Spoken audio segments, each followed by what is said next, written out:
An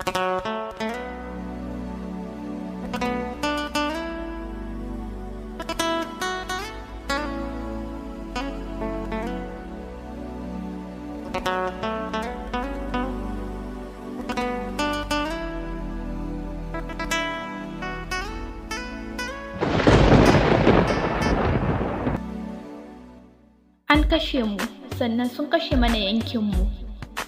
Wannan tsarin fa baya nuna sauyi a gare mu. Ya kamata mu faɗi gaskiya har ga kawunanmu. Mu sani duk abin da muka aikata ba makawa za mu riskai a cikin sakamakonmu. Don haka me za mu yi ni da kai da ke wajen ceto al'ummarmu? Lokaci yayi da za mu aje dukkanin wani ƙabilanci.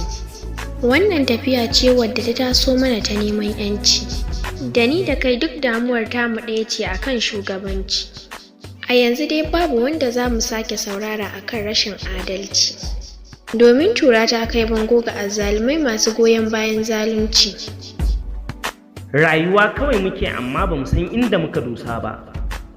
Ya kamata a bar mu so juna mu bar faɗan nan da muke da gaba. Ni fa na kasa fahimtar wannan lamarin, wai shin ko ƙasar tamu ce ake son a raba? Abin nan fa da ya shafe ni kai da ke ma ya shafe ku, ɗan uwa ya kamata mu duba. Ƙaramin sani dai aka ce kukumi ne, wannan shi ake kira da fargar jajin 'yan uba.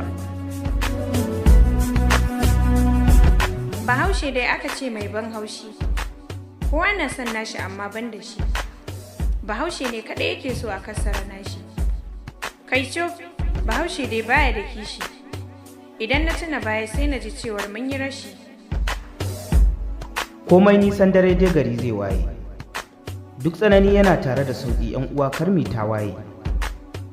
Na san mun san cewa ana cin zarafinmu ne a ɓoye. 'Yan uwa ya kamata mu san wannan sannan mu kiyaye. Tunda shugabanninmu sun bayyana a zahiri ba sa son ganinmu a raye.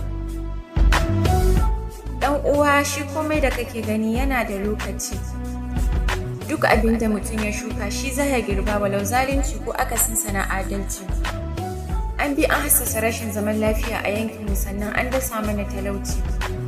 Mun faɗakar sannan mun tunatar da abin da za mu iya a cikin azanci. Ya kamata a yi mana uzuri domin mu ma mun yi a baya tun kafin a hana mu bacci.